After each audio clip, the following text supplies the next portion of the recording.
Mesdames et messieurs, bonjour. Tout de suite, on jette notre coup d'œil habituel aux prévisions météo d'Evelyne qui nous annonce, mais oui, du soleil cet après-midi, de l'Alsace à la Méditerranée, avec du vent sur le golfe du Lion et quelques averses en Corse, des éclaircies du Massif central à la Champagne, mais ailleurs encore beaucoup de nuages et quelques gouttes. Les températures remontent un petit peu, mais restent bien fraîches dans le nord-est. 7 à 9 degrés cet après-midi, 11 à Limoges, 12 à Amiens, 15 à Tarbes, 19 à Perpignan, jusqu'à 22 degrés à Nice. Bref, un peu moins froid qu'hier quand même, mais un temps vraiment pourri sur beaucoup de régions. Encore de la pluie dans le sud-ouest par exemple. À Pessac en Gironde, que d'eau. Charlemois, Julia Gardet. Ce matin en Aquitaine, c'est un petit crachin qui a remplacé les fortes précipitations de ces 10 derniers jours. Bref, la pluie ne s'arrête plus et pour certains, ce mauvais temps commence à être pesant. C'est affreux. Je ne vais pas vous dire le contraire, hein. C'est déprimant un temps comme ça. Ça dure un peu là en plus, non? Oui, c'est un peu long, oui. Oui, il y a forcément moins de monde, les gens sont plus frileux. Le froid et la pluie, il y a moins de monde, oui, mais forcément. Et je le vis par la force des choses. On ne peut rien faire. Eh bien, il faut faire avec. Sale temps aussi pour tous ceux qui travaillent dehors et même protégés par des cirés ou des bottes. La pluie est plutôt pénible. C'est pas tellement agréable, non. Mais bon, il faut bien faire. De toute façon, le travail, il faut qu'il se fasse alors. Ce qu'on ne peut pas faire, par exemple, s'il y a une tranchée puis ça se remplit de flotte, des choses comme ça, c'est plutôt gênant pour les équipes, quoi.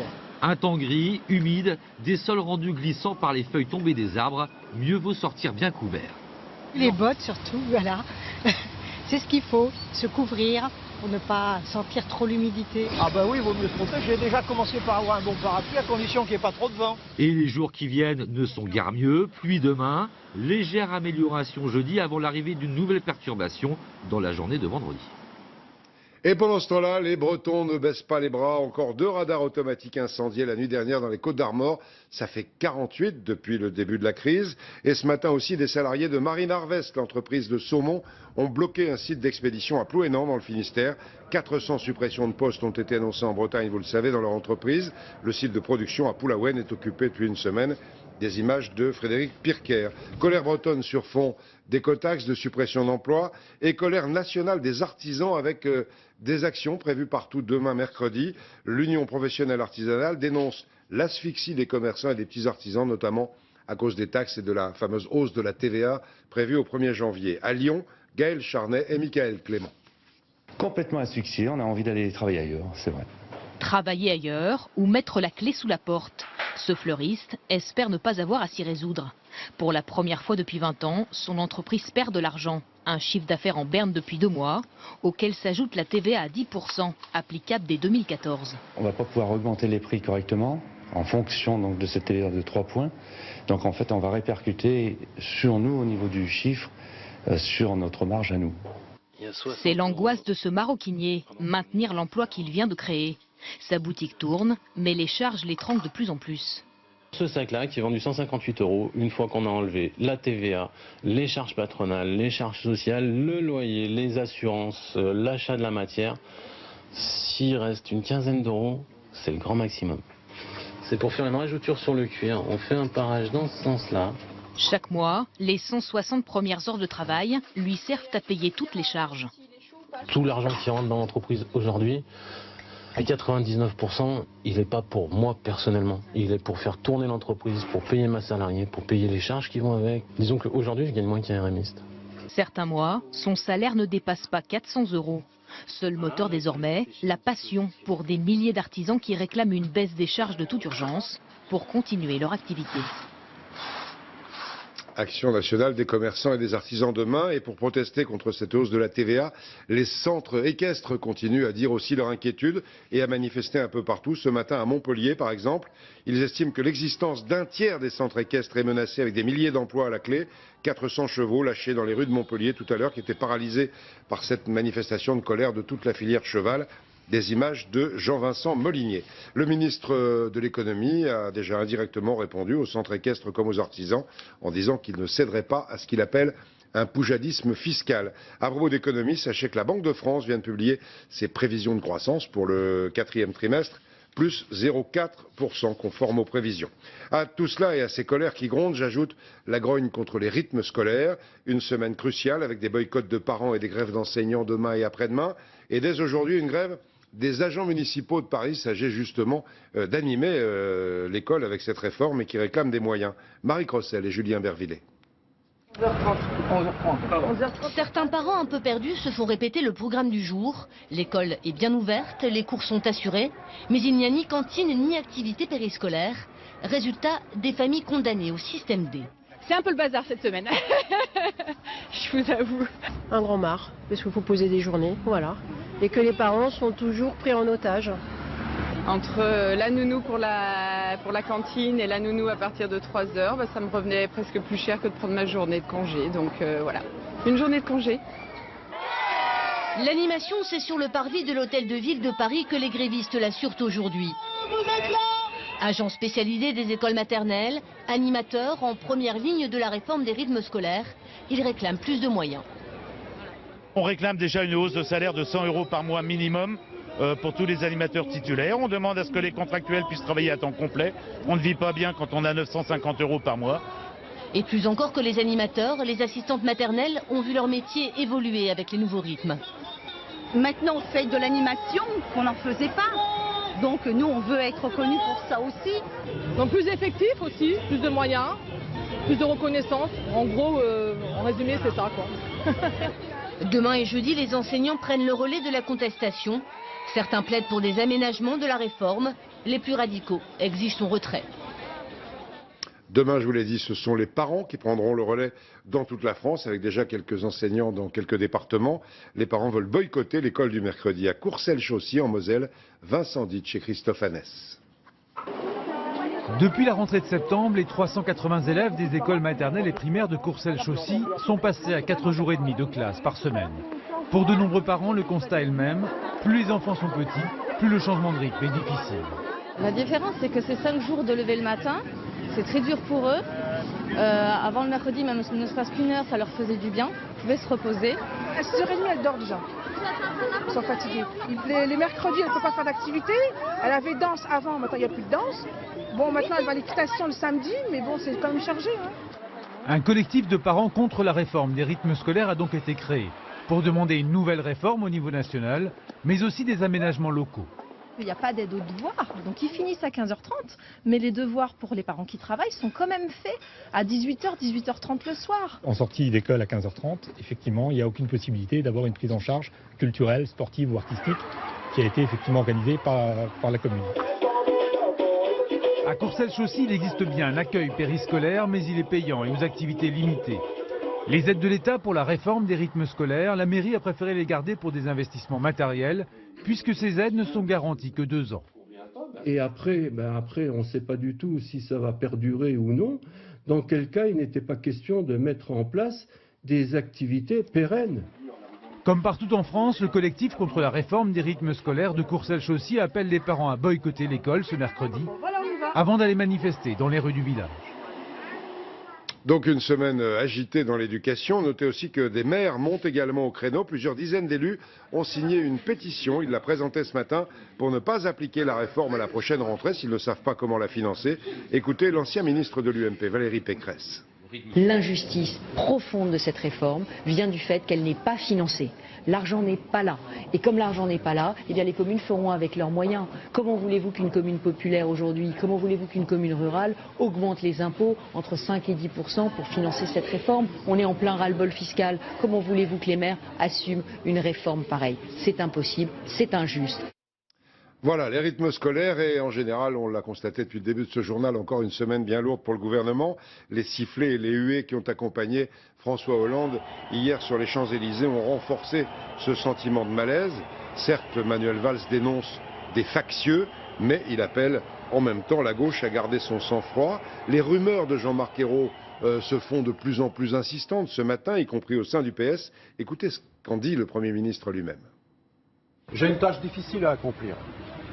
Rien ne m'impressionne. Ce qui me préoccupe, c'est le rassemblement de toutes les forces les plus avancées qui ont comme objectif à la fois le progrès, le redressement de la France, mais aussi les valeurs de la République.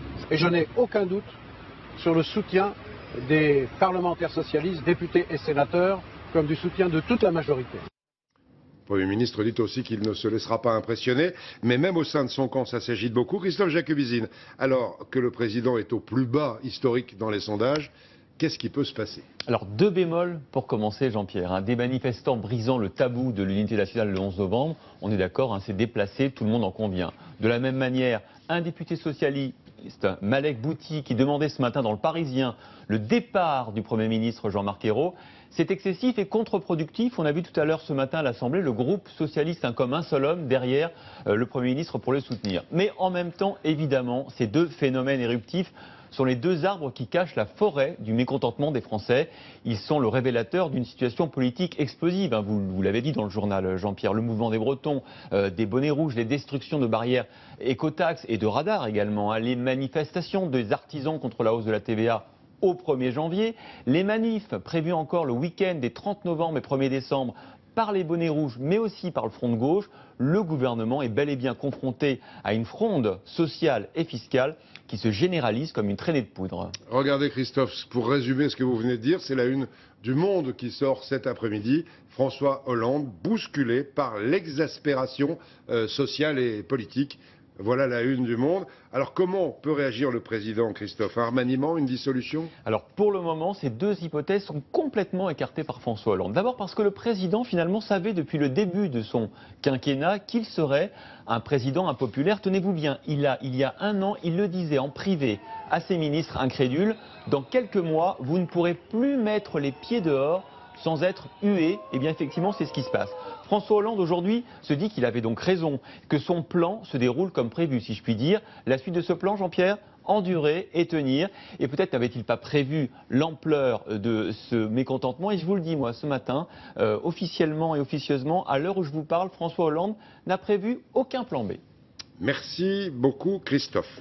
J'en arrive aux suites de la catastrophe épouvantable qui a ravagé les Philippines ce week-end. On parle toujours de plus de 10 000 morts après le passage du typhon, notamment dans une ville, Tacloban, où le couvre-feu a été instauré. L'armée a même installé des véhicules blindés pour éviter les pillages. Sur place viennent d'arriver nos envoyés spéciaux, Jessica Lederman, Gilles Parot, Philippe Véron et Dominique Paris, avec des images, vous allez voir, extrêmement dures. La rue principale de Tacloban City. Sur plusieurs kilomètres, un paysage figé. Des habitations en ruine et des milliers de rescapés livrés à eux-mêmes, comme Dolores, 64 ans, qui n'a pas mangé depuis hier. Sa maison tient à peine debout. Elle nous raconte comment elle a survécu. C'est ce fauteuil qui m'a sauvé la vie. J'étais en train de me noyer et il flottait. Alors j'ai grimpé dessus. Et mes 3 petites filles m'ont portée. Elles ont fait un trou dans le plafond pour que je puisse monter jusqu'au toit. Autour, les cadavres jonchent les trottoirs, certains toujours coincés sous les décombres. Et ils sont encore nombreux à la recherche d'un parent, comme Lorena qui erre au milieu des ruines pour retrouver son père. Ça fait 3 jours que je le cherche sans relâche. Au moment du typhon, il m'a dit qu'il préférait rester chez lui pour sauver ses affaires. Je n'ai plus jamais eu de nouvelles. Pour d'autres, la survie s'organise. Eux viennent de récupérer des conserves et du lait en poudre d'un camion abandonné. Les réserves s'épuisent, plus d'eau potable ni de nourriture. Alors la seule solution, partir par n'importe quel moyen. L'aéroport est pris d'assaut. Je dois absolument partir parce que ma mère a un traitement pour le diabète. Et demain, elle n'aura plus ses médicaments. Je ne me sens plus en sécurité. La ville n'est plus sûre. Il y a des pillages partout et on ne peut plus téléphoner. Mais seuls quelques vols décolleront aujourd'hui. Et ce soir, ils sont encore plusieurs dizaines de milliers à dormir dans des abris de fortune, en attente d'une aide qui tarde à s'organiser. On va retrouver Jessica Lederman qui est donc à Tacloban, qui a été entièrement dévastée, où il y a des milliers de morts. On parlait de chaos ce matin et ça y ressemble vraiment.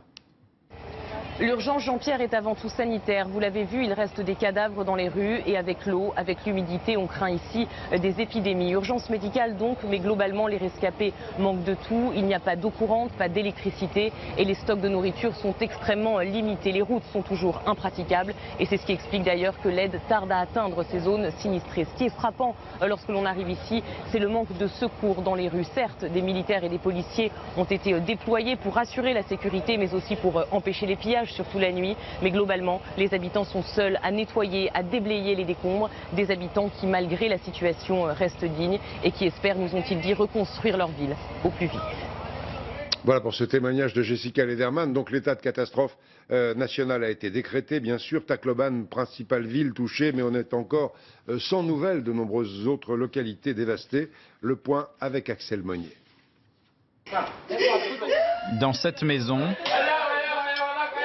la tristesse et la colère.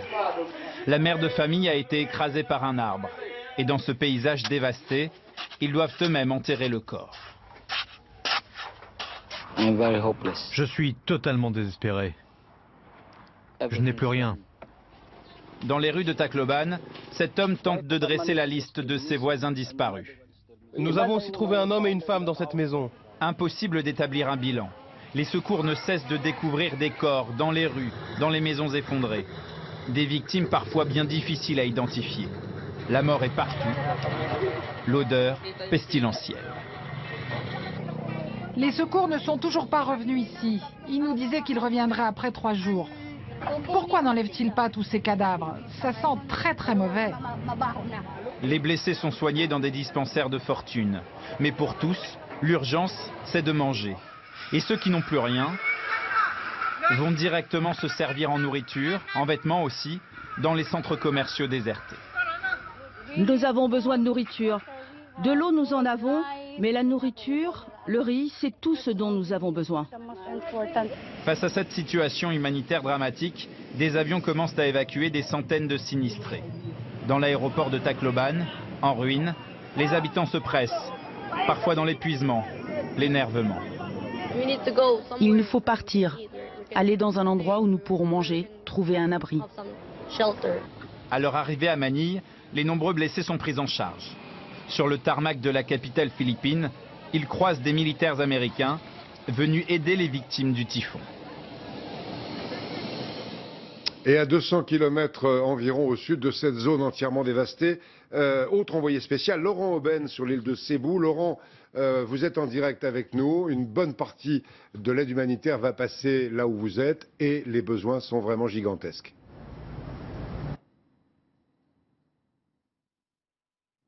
Voilà, quand on essaie d'être en direct avec les Philippines, c'est un petit peu compliqué. J'espère qu'on aura Laurent Aubaine avant la fin de ce journal. L'ONU, en tout cas, évalue ses besoins à 300 millions de dollars. On verra tout à l'heure si on peut rejoindre Laurent Aubaine.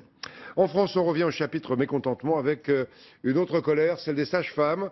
Elles manifestent depuis plusieurs semaines pour demander une revalorisation de leur statut. Elles veulent qu'on reconnaisse leur rôle médical. Le gouvernement leur a promis, mais elles attendent du concret. À l'hôpital Necker, Isabelle Marc et Yves Le Bacon. Oui, parce qu'on ne pose pas de péridurale dans ces salles. Delphine est sage-femme à l'hôpital Necker. Elle est en grève, mais cela ne l'empêche pas de travailler. Et dans cet établissement, la profession ne chôme pas. On est présente au sein de tous les services de la maternité. Depuis les échographies de dépistage, ça c'est le service au rez-de-chaussée, jusqu'en salle d'accouchement. Certaines de nos patientes ne voient que des sages-femmes durant leur grossesse. En grève depuis la mi-octobre, mais réquisitionnées, les sages-femmes veulent être reconnues pour leurs compétences. Des compétences élargies et pourtant encore trop souvent mal connues. On pense qu'on est juste là pour les accouchements, mais c'est très peu connu qu'une sage-femme peut faire un suivi aussi gynécologique, peut prescrire la contraception à des patientes. Quand on en parle autour de nous, on se rend compte que les gens ne sont pas du tout au courant. Responsables de leurs actes devant les tribunaux, autorisées à prescrire dans certaines limites, elles sont fières de leur autonomie et réclament un statut médical et non plus paramédical. Ah mais je ne suis pas une super infirmière et je ne suis pas un mini-médecin, je suis une sage-femme. On devrait vraiment être le premier recours pour la femme et on ne l'est pas actuellement. Une plus grande visibilité, c'est ce que Marisol Touraine promet. Mais pour les sages-femmes, hospitalières ou libérales, un nouveau statut, c'est aussi une revalorisation des salaires. Une concertation doit se mettre en place à partir du 19 novembre. Mais d'ici là, la grève continue. Toujours lié à l'actualité sociale décidément très lourde en France, la suite d'une série entamée hier sur le travail du dimanche en Europe. En France, le débat fait toujours rage entre les pros et les antis. Hier, on a vu que le travail du dimanche était totalement libre maintenant en Espagne. Aujourd'hui, la Belgique, là aussi, c'est théoriquement comme en France interdit, mais il y a de nombreuses dérogations. Guillaume Desplanques, Thierry Chartier sont allés faire leurs courses entre Menin et Namur. Dimanche matin, nous empruntons l'autoroute et passons la frontière belge, direction la ville de Namur. Depuis 10 ans, cette moyenne surface est ouverte tous les dimanches de 9h à 13h. Les salariés y travaillent sur la base du volontariat, comme Francis, responsable du rayon boucherie. Je travaille 2 dimanches par mois, donc un dimanche toutes les 2 semaines. Ici, ça se passe comme un jour, quasi pour nous normal, même en fonction de la saison. Une grosse journée le dimanche. Au niveau salaire, il n'y a pas de sursalaire, mais le salarié qui travaille le dimanche récupère son jour de dimanche sur la semaine. Mais tous les employés ne souhaitent pas travailler le dimanche, surtout qu'ils ne sont pas payés en plus. Ici, les 2/3 sont des étudiants contre un intérim, comme Mélodie. Elle est rémunérée 10 € brut de l'heure. Ça fait 4 ans que je travaille ici en étudiant et moi c'était pour le principe d'avoir un peu d'argent de poche. On n'a pas le temps des fois en semaine, les gens qui travaillent tard, le dimanche matin, au moins ça vous permet de venir faire le reste des courses. Donc je trouve que c'est bien. Outre Quiévrin, le travail dominical est normalement interdit. Mais les dérogations par arrêté royal sont tellement nombreuses selon les secteurs d'activité qu'il est possible pour de nombreux commerces d'ouvrir le dimanche. Surtout à la frontière, comme ici à Menin. Chocolat, cigarettes, vêtements bon marché, elle attire les nordistes qui n'ont pas la possibilité de faire des achats du côté français.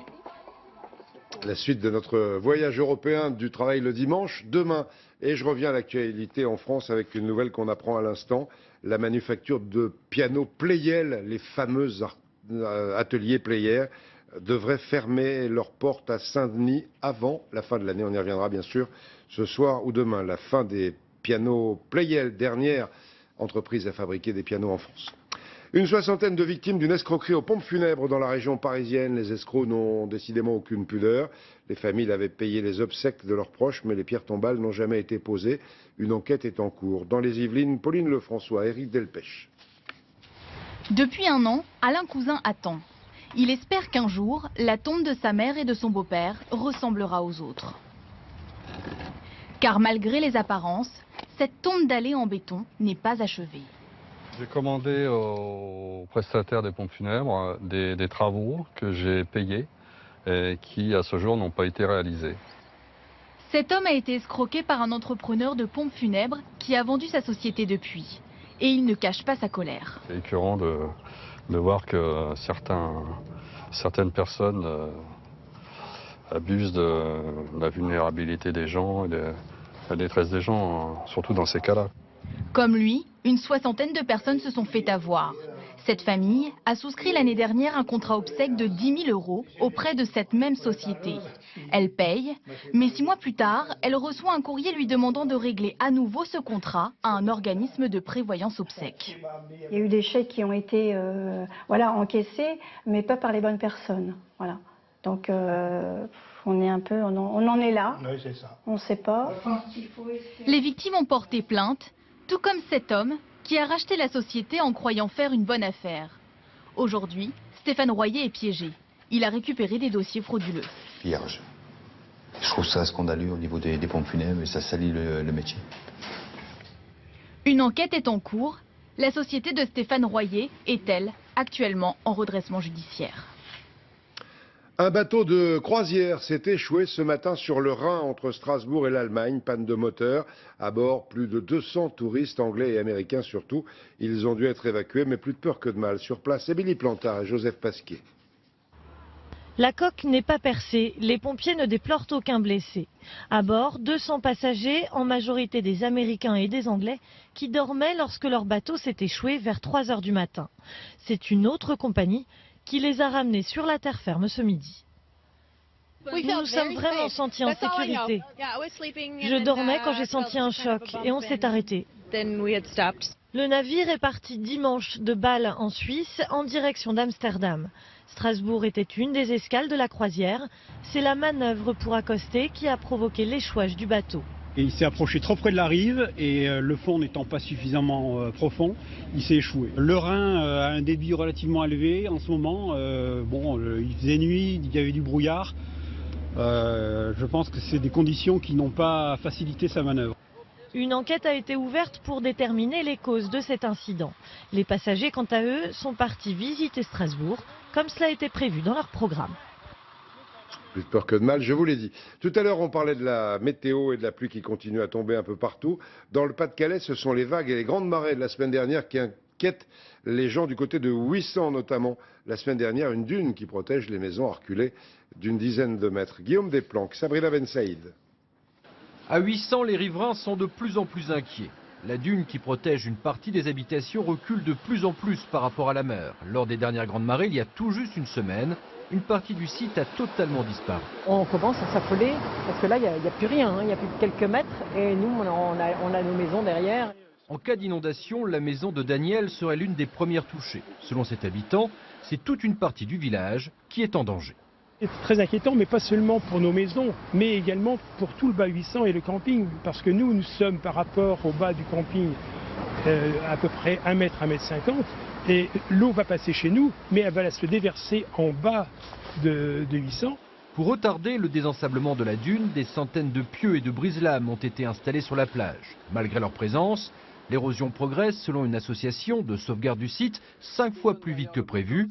Ces images ont été tournées en septembre 2012. Un an après, la dune a fortement reculé. La progression de l'érosion sur le trait de côte, du trait de côte en face de la dune d'Aval où nous sommes actuellement n'est plus dans une moyenne de 2 à 3 mètres par an comme l'administration la connaît, mais on est plutôt actuellement sur une érosion de 10 à 15 mètres par an. Un phénomène qui touche toute la baie de 800. Depuis l'effondrement de la digue en 2007, ces rochers sont les derniers remparts avant que la mer touche les premières maisons. Les riverains appréhendent en cas de tempête les prochaines grandes marées. Ils souhaitent alerter les pouvoirs publics quant à la fragilité grandissante du littoral nordiste. Autre chose encore, une histoire de PV comme on aimerait ne plus jamais vous les raconter dans cette édition de 13h. Une octogénaire qui vit dans une maison de retraite en Vendée, verbalisée pour excès de vitesse en Suisse avec sa caravane. Elle n'a jamais bougé de Vendée. À Pissotte, où on n'a jamais été, dont les habitants s'appellent les Pissotais, Laurent Giraudino et Bruno Grégoire. C'est incroyable, oui. C'est pas pensable. Gisèle est très surprise. À 89 ans, elle ne sort plus de sa maison de retraite. Elle vient pourtant de recevoir un PV en provenance de Suisse, 160 francs suisses, soit 130 €, pour un excès de vitesse de 12 km/h. Mais il était trop vite. Avec votre fauteuil ou votre caravane? Ah ben là, avec rien du tout. Parce qu'il n'y a pas été. Mais il pense que ça ne me regarde pas. Ça ne vous regarde pas? Non. C'est pas moi. La caravane en cause, Gisèle l'avait achetée avec son défunt mari il y a un quart de siècle. Et la nuit du 14 juillet dernier, jour de l'infraction supposée, c'est la famille qui l'occupait sur la côte vendéenne. On passe nos week-ends à l'Aiguillon, donc la caravane était là. Elle n'était pas à Genève à 5 h du matin. Ça fait 47 ans que j'ai mon permis, il n'y a jamais eu de procès. Voilà. Pour aider Gisèle, une association vendéenne va porter réclamation auprès des autorités helvètes. Elles ont l'habitude de répondre vite. On a beaucoup de leçons à prendre de chez eux. Les Suisses, je vous dis, sous une quinzaine, ils nous répondent soit par fax, soit par courrier, et se permettent même, en précisant qu'il s'agit d'une erreur, de s'excuser. Erreur ou usurpation de plaques minéralogiques, au besoin, les gendarmes viendront recueillir la plainte de Gisèle directement chez elle. On va voir si les Suisses réagissent plus vite que les Français. Autre histoire, le casse-tête des habitants d'un quartier de Mende en Lozère, régulièrement, comme partout. Vous savez que les communes mettent de temps en temps à jour les adresses. Eh bien, dans ce quartier, un couple sans bouger vient de changer d'adresse pour la 4e fois. Et à chaque fois, il faut remplir des tas de papiers, banque, assurance, permis, etc. À Mende, Frédéric Bernheim et Christelle Chabot. Depuis quelques jours, les habitants de la rue du Colonel Thomas à Mende ne décolèrent pas. La semaine dernière, ils ont reçu une nouvelle plaque à fixer à l'entrée de leur maison, accompagnée d'un courrier expliquant que leur rue avait une fois de plus changé de nom. Alors au départ, c'était 22 chemin de Crozas, après Villa numéro 3, le Valopré, après 5 rue Colonel Thomas, que je n'ai pas pris, et maintenant 6 impasse Général Leclerc. 4 adresses différentes en moins de 20 ans, et ce sans déménager. Un casse-tête pour Christine et ses voisins, dont il se serait bien passé. Moi, maintenant, j'abdique, je ne change pas mon adresse, j'ai gardé la 2e. J'ai bien fait, ça m'a évité des timbres et de la paperasse à faire. Une perte de temps et d'argent pour ces riverains, condamnés à refaire l'ensemble de leurs papiers, exactement comme s'ils avaient déménagé.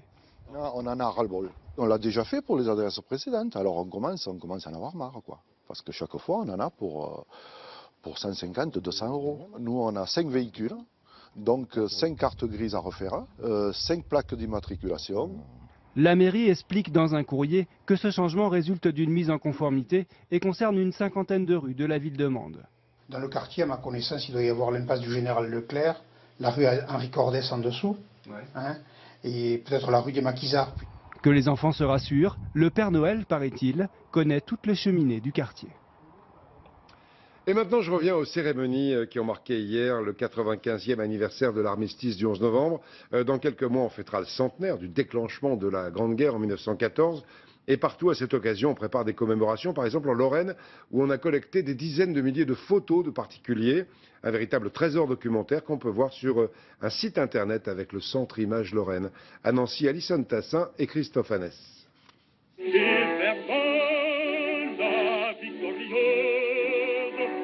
14-18, vus depuis l'arrière du front. Ces soldats, leur quotidien, des instants de vie capturés par les poilus eux-mêmes, loin, bien loin des clichés officiels. Des documents amateurs éparpillés ici et là dans les caves et greniers de leurs descendants. Certaines de ces photos, Madeleine les a héritées de sa grand-mère. Ça me rappelle beaucoup ma jeunesse, mon grand-père, les oncles, les tantes, tout le monde a été marqué par la guerre 14. Hein. On ne faisait pas un repas sans évoquer la guerre 14, les chansons. Ça a beaucoup marqué. Hein. Dans cette mémoire familiale, cette photo d'un poste de secours à Bras-sur-Meuse. Elle témoigne à elle seule de ces histoires dans l'histoire. C'est un document qu'on pourrait presque qualifier d'humaniste parce qu'il y a l'attente des blessés, bien sûr, mais il y a cette fraternité du front. Il y a un soldat belge, il y a un soldat français, il y a un soldat africain. Et ils attendent, espérons qu'ils attendent des soins et pas la mort. Ces clichés, comme des milliers d'autres, le Centre Images Lorraine les a recueillis et numérisés pour les mettre en ligne. Parmi eux, 1 millier de vues stéréoscopiques, un procédé très en vogue pendant la Première Guerre mondiale. Ces plaques stéréoscopiques qui sont sur plaques de verre étaient prises avec un appareil qui permet de prendre 2 photos simultanément et qui, avec une petite jumelle, arrive à recréer le relief. Le fait d'avoir le relief, il y a un côté vraiment immersif. Ça permet d'un peu plus partager leur vie quotidienne ou la cruauté et le côté horrible des combats. Car c'est aussi l'atrocité d'une guerre particulièrement meurtrière qui ressurgit. Des photos que l'on ne montrait pas, ou peu, à l'époque. C'est le premier conflit qui est aussi bien couvert par la photographie. Vous avez tous ces fonds privés qui offrent la vie accrue. Et c'est ça qui est très intéressant. Ça permet de croiser cela avec des témoignages écrits, par exemple, ou d'autres sources parfois officielles. C'est évident, c'est un véritable trésor, c'est une mine pour nous. Chaque jour, et ce pendant 4 ans, une centaine de clichés seront ajoutés pour former une base documentaire exceptionnelle de près de 100 000 prises de vue. Un devoir de mémoire numérique, désormais accessible à tous. Le devoir de mémoire, et notez bien cette adresse internet de ce site du Centre Images Lorraine, c'est www.images au pluriel 214-18.eu. Vous pouvez sur notre site internet aussi avoir ces coordonnées. On reste dans l'évocation du passé avec la suite maintenant de notre série consacrée à quelques livres très beaux qui sortent en ce moment. Et chez les éditeurs, c'est la grande mode du retour au passé cette année. Hier, on a vu un livre superbe sur les objets oubliés. Aujourd'hui, un siècle au cœur de la vie des Français à travers l'histoire d'un des magazines les plus populaires, une institution depuis 1885, le Chasseur français. C'est aux éditions Solar, un très très beau livre. Kathleen Emery, Christian Barthès, Sébastien Maloison. On va faire une levée des temps.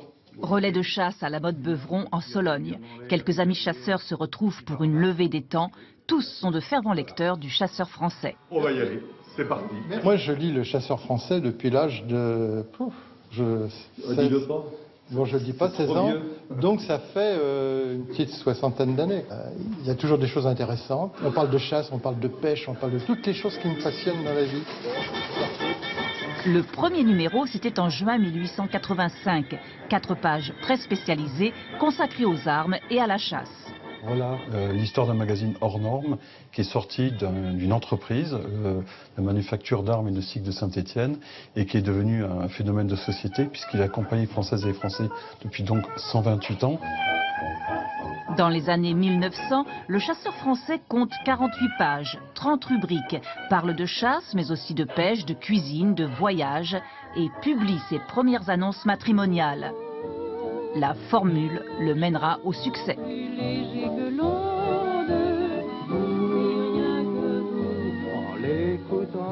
On pense qu'il y a plus de 100 000 personnes qui se sont mariées grâce à ces petites annonces.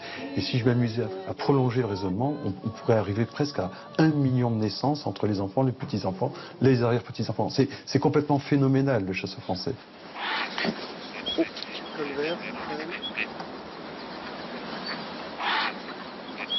Au fil des ans, les pages mode du chasseur français vont constituer un formidable reflet du temps qui s'écoule.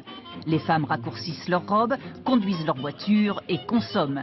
La revue fourmille de réclames, la société de consommation pointe le nez et il fait bon vivre en France. C'est le sentiment que la vie, même si elle pouvait paraître rude, elle était plus lente, les personnes étaient souvent plus solidaires que maintenant. Et il y a très clairement cette nostalgie d'un temps où il y avait plus de fraternité et puis où on vivait au rythme du temps.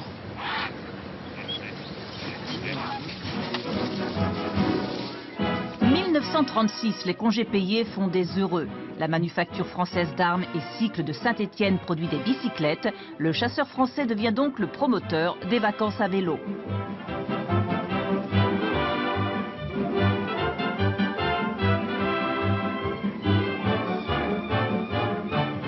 Puis l'automobile se démocratise. Le chasseur français sera curieusement la première revue à se préoccuper d'environnement et de pollution. Mais ce qui m'a le plus fasciné, séduit, c'est l'intelligence visionnaire du chasseur français.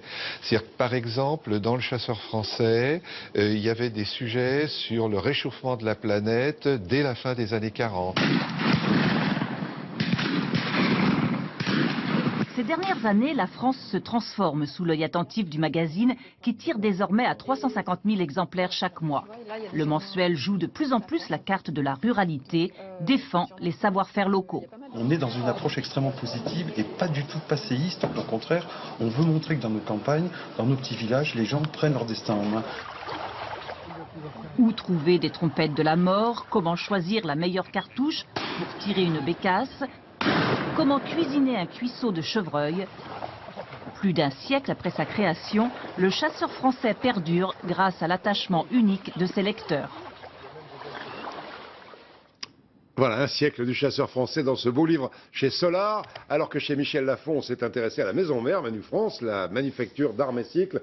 Un siècle de vente par correspondance. On revoit les fameuses bicyclettes hirondelles et tous ces objets qui nous ont fait rêver depuis un siècle. Et puis, comme j'étais à Saint-Étienne, on passe à Clermont-Ferrand avec un autre livre qui raconte chez Albin Michel l'enfance de Bibendum, la fabuleuse histoire des frères Michelin. Demain, d'autres livres qui évoquent ce glorieux passé. On repart dans la nature pour l'instant avant de nous enfoncer dans l'hiver. Un peu de vitamines, ça va nous faire du bien. C'est la saison des agrumes qui commence dans le midi, donc ça tombe bien. Sur les collines de l'arrière-pays niçois, par exemple, les clémentines, mandarines ou citrons arrivent. À Valoris, dans les Alpes-Maritimes, Lucie Robert et Christine Guérard. Du orange au jaune, dans le sud, les couleurs d'automne ont des tons acidulés. La saison des fruits d'hiver commence ces jours-ci et elle a tout pour être très réussie. Les éléments sont là puisqu'il y a de la chaleur, il y a eu beaucoup de pluie, ce qui fait que maintenant il y a un beau calibre dans la clémentine et elle est bien sucrée. Dans cette exploitation, cueillette familiale, une première pour Evelyne en pleine reconversion aux côtés de ses parents. Je pense que de plus en plus de personnes ont envie de manger des bons produits, de trouver des produits de qualité et nous c'est ce qu'on a eu envie de faire, de perpétuer la tradition, quoi. Clémentine, mandarine, pommelos, chaque agrume mûrit à son rythme. Pour le citron par contre, ne pas se fier aux couleurs. Le froid doit le faire jaunir progressivement, mais pour Maurice, c'est maintenant qu'il est le meilleur. Et plus il est verdâtre, plus il a des parfums. Et ça c'est bon, c'est mûr. Ah ça c'est très mûr déjà. En plus c'est acide donc c'est vraiment très parfumé. Quand on sent ça, c'est un bouquet de saveurs quoi. Et là, regardez la deuxième partie du citron, pareil. Un régal, en jus ou pour les pâtisseries, la saison des agrumes durera au plus tard jusqu'au mois d'avril.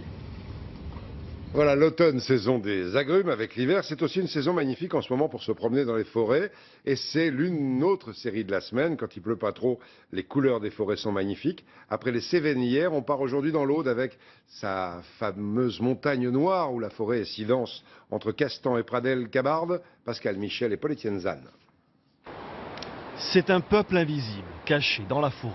L'automne venu, les sentiers de la montagne noire bruissent des pas des randonneurs. Le sentier des ruisseaux, on fait le tour de Castan. Une virée de 12 km, voilà. Ou 10, à peu près 10. Nous allons descendre au ruisseau pour pouvoir monter en haut. Après, nous faisons le circuit, quoi. Voilà. Mais on est déjà fatigué avant de commencer, alors. Ça, c'est la belle balade des panoramas et c'est magnifique. Philippe et Jean-Marc connaissent bien ces sentiers. Il n'est pas rare de les rencontrer, serpette et coupe-branche à la main. On essaye d'élargir le sentier parce que le hou, c'est un ennemi. Avec leur association, le Graal, ils ont rouvert les chemins de Castan. J'étais oublié. On a remis en fonctionnement à peu près 80 km de sentier. Oui. Et quand on a annoncé ça aux vieux du village, ils ont eu les larmes aux yeux, quoi. Ils ont dit qu'ils étaient contents du travail qu'on avait fait, quoi. On a fait revivre une partie de leur passé, quoi. Aujourd'hui, les chemins de Castan sont recouverts d'une épaisse moquette, un tapis de feuilles et de bogues. La forêt de la montagne noire s'éclaircit, revêt ses teintes d'automne, jaune, orangé. À Pradelles-Cabardès, le village voisin, au pied du clocher, Jean joue du balai, des feuilles et encore des feuilles. Pas ce que le début, oui. C'est pas fini. Parce que, regardez, encore il y en a. C'est les premières qui tombent alors. L'automne impeccable, c'est la plus belle saison ici, c'est l'automne. C'est plus tous les mêmes couleurs qu'au printemps, vous voyez, ça change. Ça vous plaît? Ah, ça nous plaît. D'ailleurs, à 81 ans, si on est ici, c'est que ça nous a plu, vous voyez, alors. Ce matin-là, sur la montagne noire, le soleil joue à cache-cache avec les nuages. Bernard part en balade avec son 4x4 à lui, sa vieille Diane de 1979. Alors là, on va sous les éoliennes où il y a des cèpes. Bonjour, alors, vous avez trouvé? Non. Il n'y a rien? Rien. Cette année, c'est pas terrible. Elle n'a pas capé, là. Bernard n'aura pas plus de chance, à peine quelques champignons, pas vraiment avenants. Ici, on le sait, la nature fait ce qu'elle veut. C'est l'automne, ça change. Vous voyez, on a un vent de sud. Demain, ils annoncent un vent du nord, donc ça va changer. Les nuages qui arrivent d'un côté, en principe, comme on dit, quand ils remontent, il faut bien qu'ils redescendent. Et quand ils montent, les nuages laissent apparaître la fusée de Tintin, le pic de Nord, point culminant de la montagne noire. Hey, à quelques kilomètres de là, les brebis à longue queue d'Adrien le berger profitent des derniers bienfaits de la nature. On attendra la première neige pour les faire rentrer. Là, pour le moment, on profite des fruits de l'automne, des châtaignes, des glands qui sont tombés. Les brebis aussi en raffolent et c'est une très très bonne ressource pour elles pour l'automne. Dans quelques semaines, les troupeaux seront à l'abri dans la bergerie, car en plein hiver, la montagne noire est parfois toute blanche.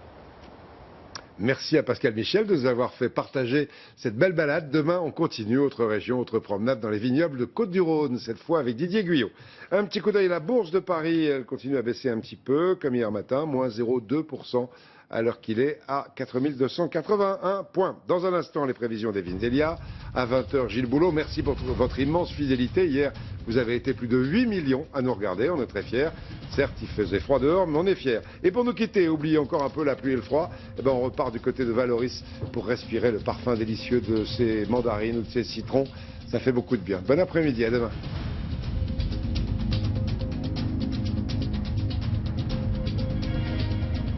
Retrouvez toute l'info sur le site et l'application MyTF1 News.